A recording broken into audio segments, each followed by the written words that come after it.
Thanks, Ben. I appreciate it. It's an honor to be able to speak here and talk about something that I'm so passionate about to people who share my passion. I only have about 20 minutes to talk about this stuff, so we're going to go through it fast. But if anybody has any questions or comments, I encourage you to raise your hand while we go through this so that we can knock it out right away and make sure that we're all on the same page.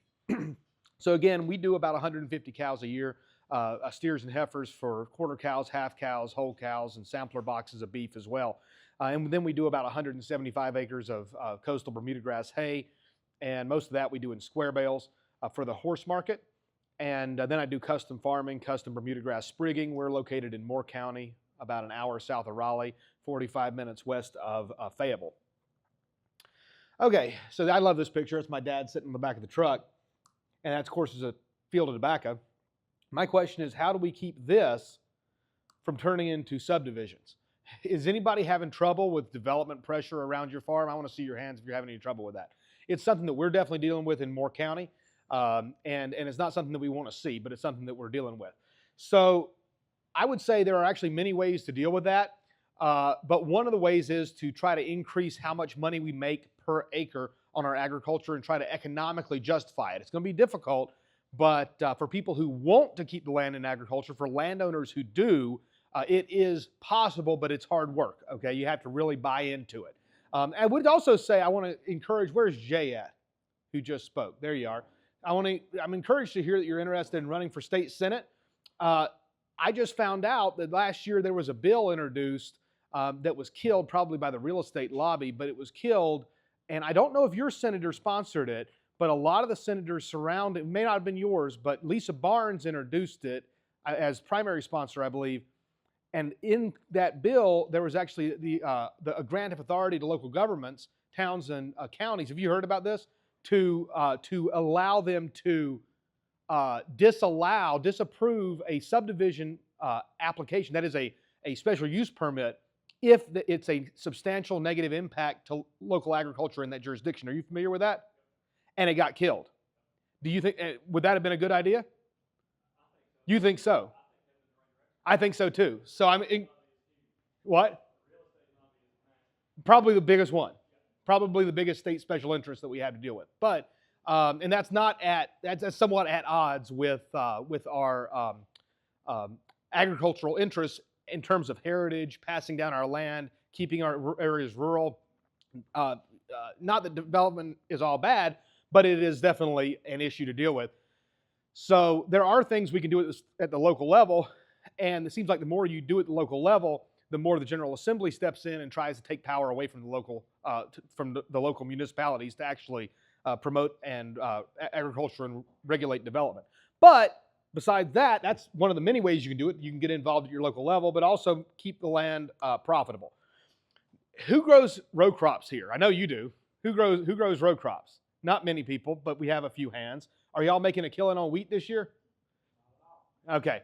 So there's somebody who grows a lot of wheat next to us. They grow it as a cover crop. There's probably three or four big farmers. I would say big to me is over 1,000 acres in Moore County. That's really big total land, and most of our fields are 5-10 acres in size or so. 20 acres is a big field, and but a lot of that land's put in as cover crops because you have to do it because they want to grow tobacco every third year. So they do whatever during the rest of the time, and all that is doing, to Jay's point, what they're doing by pushing for big yields or even growing cover crops and harvesting them when they are losing money, what you're doing is screwing up the supply and demand and driving the market prices down for everybody else when you're making no money. You're losing money. That's not good. So my proposal is, what if we just don't do that? Don't grow crops you're losing money on. Instead of doing that, let's try to get this land fenced in. There was a time when every farm had a fence around it, and it was versatile for livestock. And that's not the case anymore because livestock went unprofitable for so long. Using conventional methods, people couldn't afford to keep the fences up. I'm saying let's make this, let's keep your options open. I'm radically pragmatic in this way. I want to keep our options open to do everything. I don't want to lock us into any particular thing.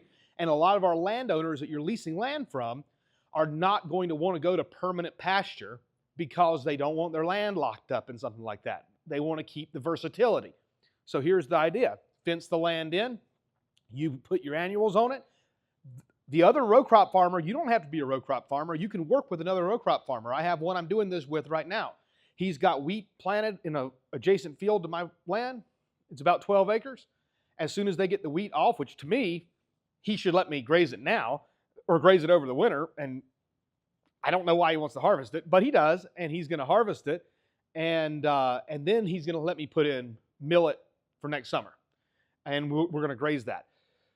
But, you know, obviously there's a whole book of all the different things you can graze. I like to keep it simple. Pearl millet, crabgrass, small grains, ryegrass. You know, you can include a lot of other stuff, but it's just up to whatever you want to do. You can keep it pretty simple. It's usually easier to get landowner buy-in if it's something that they've heard of before. You know, 1.5 pounds a day is average daily gain is very conservative on these annuals. You should be able to get much more than that. I've done the math. We're in the sand hills. I have extremely sandy soil. You have to really, I mean, the fertility is definitely an issue for us in terms of that. I mean, $62,000 for what, 3,000 acres in fertilizer is an excellent bargain, we'll put it that way, to what we usually have to put out in the sand hills. But we have poor fertility. Your value of gain on your cattle is going to be at least probably right now $1.20 a pound, even taking into account a price slide at the market. But if you're doing your own farm to freezer beef, it's probably more like $2 a pound. So you do the math on this, you get 90 days of grazing in the late winter, early spring, 90 days of grazing in the late summer, early fall with double cropped cover crops. You're looking at 500 pounds per acre per year, up to maybe even 1,000, depending on how much you supplement, if you give any corn, energy supplement, or protein, if needed. You know, you could easily make way more than what the row crops are generating in terms of profit, and that $300 an acre is conservative.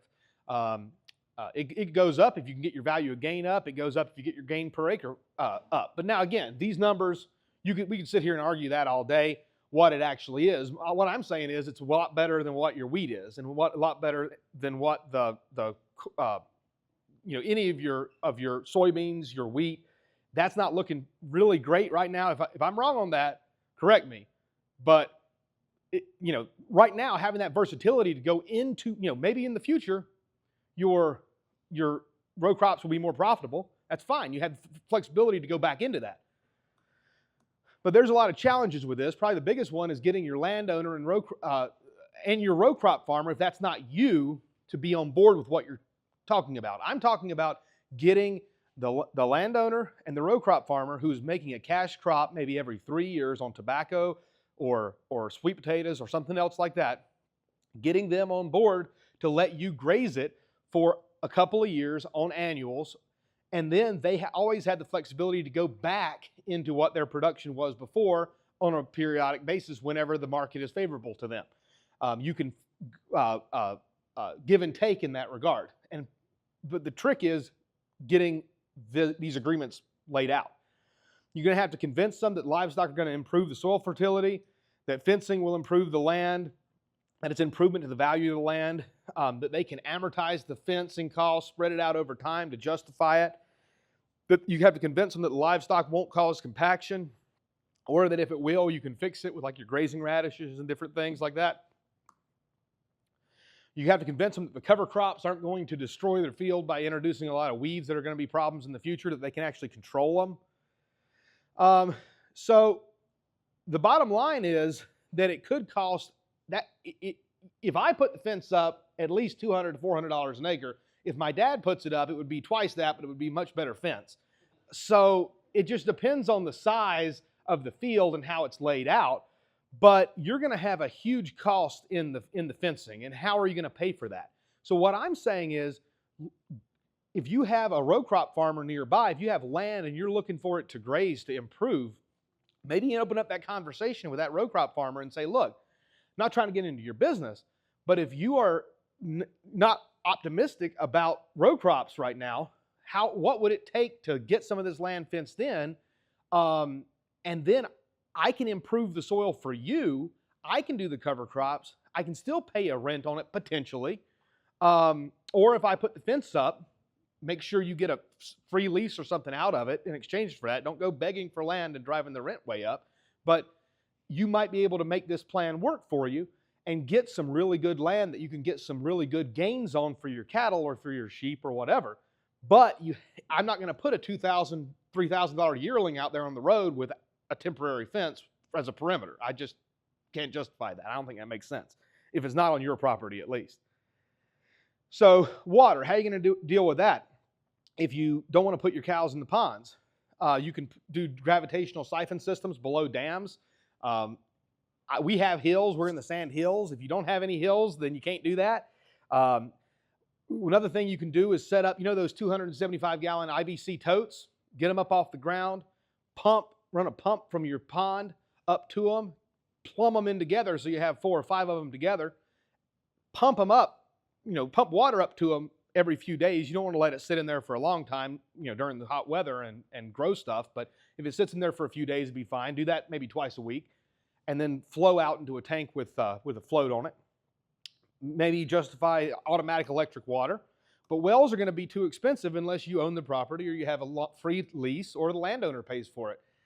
And even the free lease, it would have to be at least 10 years. It would have to be more than 10 years probably if you're going to put a well in the property, or you'd have to have a lot of land. So like I say, water might be the biggest challenge. In our area, every field has a pond next to it, but if you don't want to put the cows in the pond, then you have water everywhere, but not a drop to drink for the cattle, because you have to figure out how to get it to them in a way that doesn't damage that pond. You've heard of allelopathy before, obviously. That's the negative effects that one crop can have on the next. Rye and ryegrass are real bad about that. If you plant rye and then disc it in and come back and plant millet next week or something like that, it can suppress the germination of that. Has anybody experienced that? It can happen. You can lose money on that.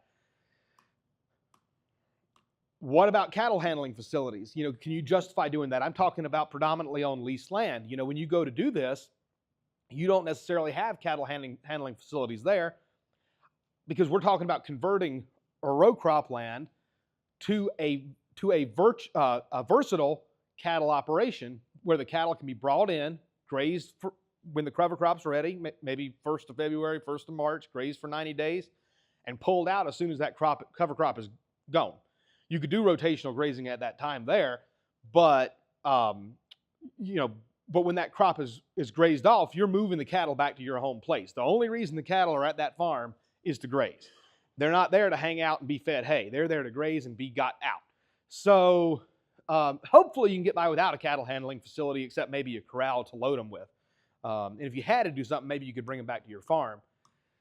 The field obviously has to be big enough. You want to be able to put them in a small field, but you have to be able to justify it in terms of transportation. So to me, at least 5 or 10 acres.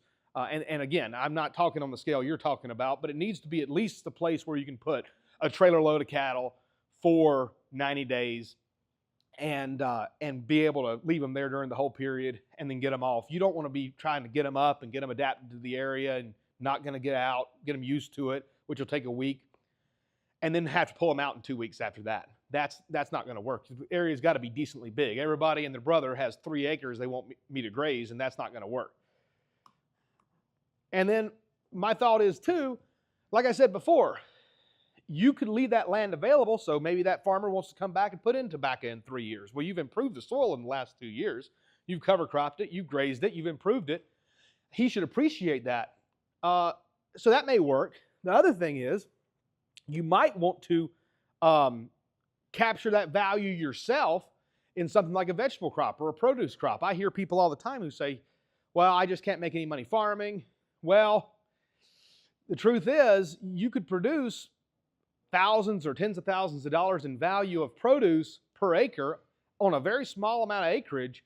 There's a lot of value that could be produced if you can market it, get it, if you put the work in, get it to market, and get it sold. You can produce value off a small acreage, particularly if the soil is built up. That's our problem. We can't grow effective produce in the sandhills without a little organic matter to retain water. And then you can even irrigate it from the nearby pond. If you don't put cattle in it, you can irrigate it. If you do put cattle in it, you probably have contaminated the pond, and you probably aren't going to want to do overhead irrigation with your on your produce crops, because that could get a lot of E. coli on it. Like I said, I would love to talk more about this. There's my contact information right there.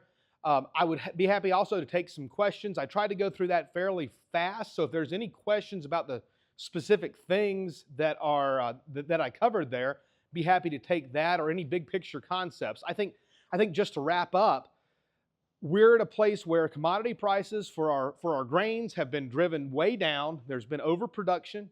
The people who are producing can't make money doing it.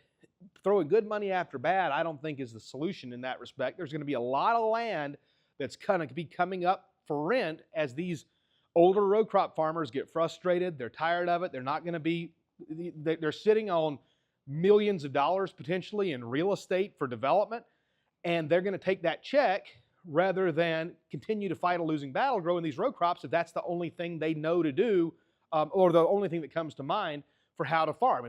If that is what farming is, it's going to be turned into subdivisions. So I'm proposing that versatility, that grazing versatility, as an option to rejuvenate that land, add nutrients and life back to it, and at the same time make more money per acre than you would make on the row crops, and preserve the viability of it as a row crop field. As long as you can turn a combine around or whatever, corn picker inside that fence, you can still come back and crop that field. You may lose a few rows on the outside, but it's not the end of the world. So I'd be interested to hear if anybody else is doing anything like this, or if anybody's thought about something like this.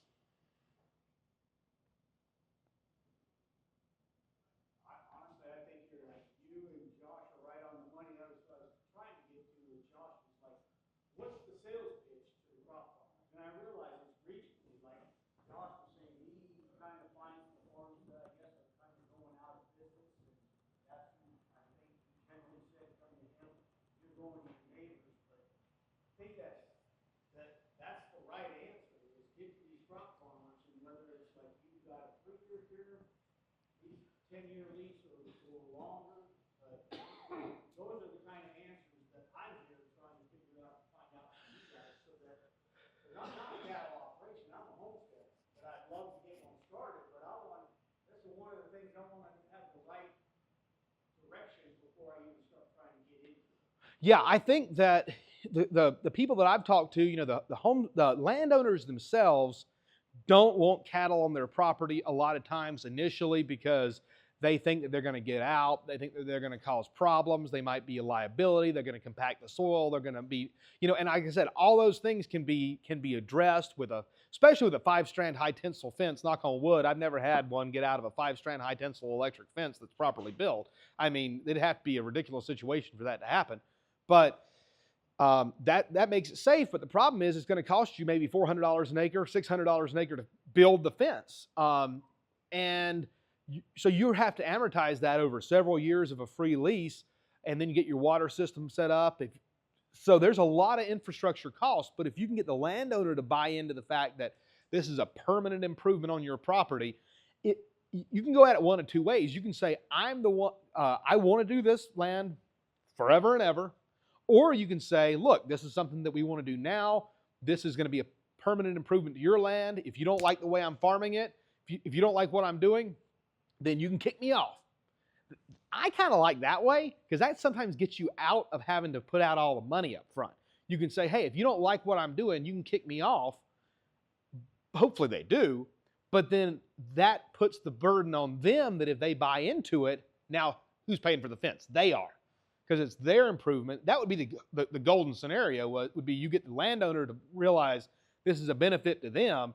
It's going to benefit them over the 30-year minimum that fence will be valuable for, and they want to pay for it and put it in. They want to make the improvements, and if they start from that position, and if they don't want to buy into that, then say, okay, well, I'll put the fence up, or I'll split the cost with you, or I'll pay the whole cost and put it up myself. But now we're talking about a multi-year agreement, and it's got to be like a 3-party agreement, unless you're out there doing this row cropping, because you're not trying to displace the row farmer. I don't like going out there and trying to undermine people's leases and take land out from under them. I don't like that. But what you're trying to do is say, row croppers, the row crop guy this land is a burden to the row crop farmer when he's not growing his tobacco crop or his hemp crop or his cash crop. it's a sort of a burden to him during the rest of the time. Can you, at least in my area, can you help him take that away, take that burden off of him, and use it to your own advantage? And you might be making more money then than he would be, but you know, hopefully he's not going to get the idea and run cattle. Yes, I saw your hand first.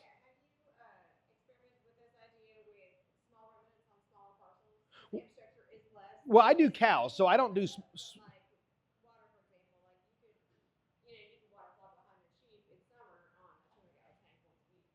Yeah.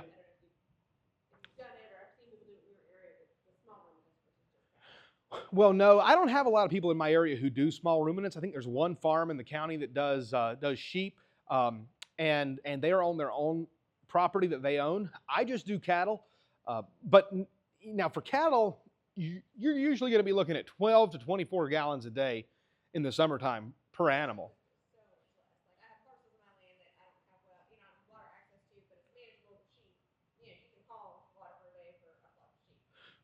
Right, right, and that's why I think it would be viable, especially for smaller land when you have a pond next to it. I don't know about the smaller one. I saw a hand back there, and then I'll get you.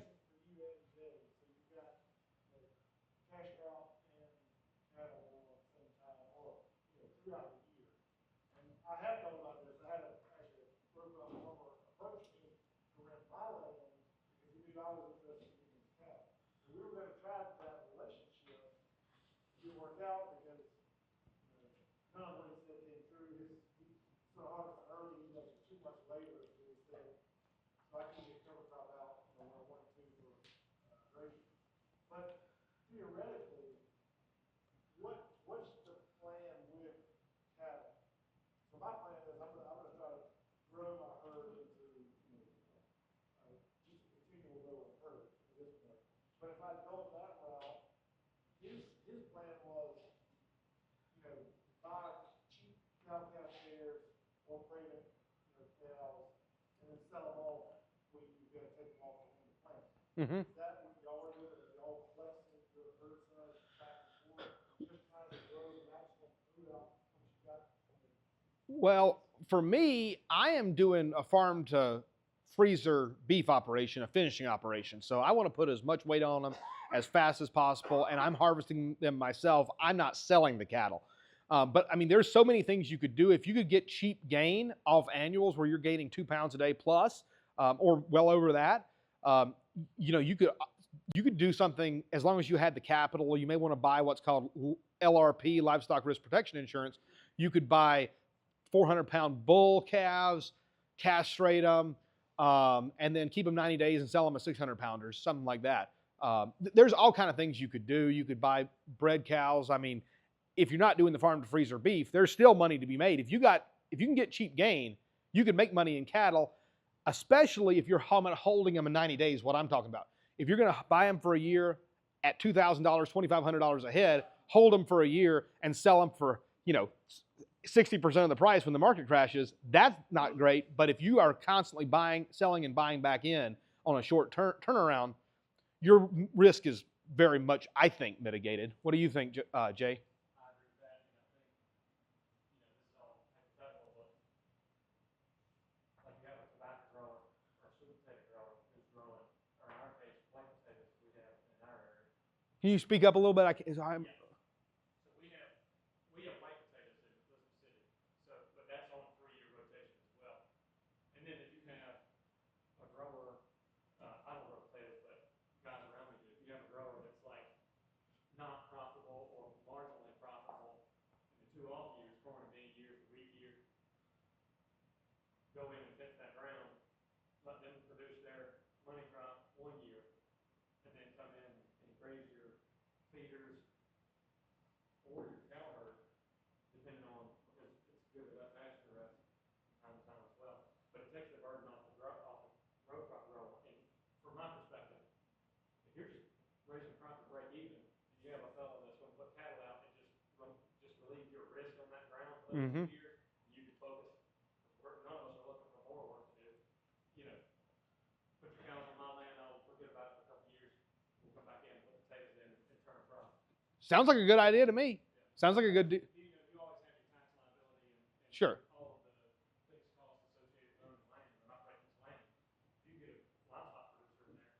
Mhm.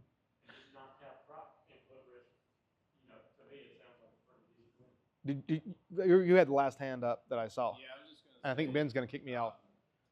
I used to manage like a goat caging business where the whole concept was not to, raise the goats for sale, but, you're providing a service. Like goats on the go, So something like it's that. kind of secondary, and grazing like that is more common out west.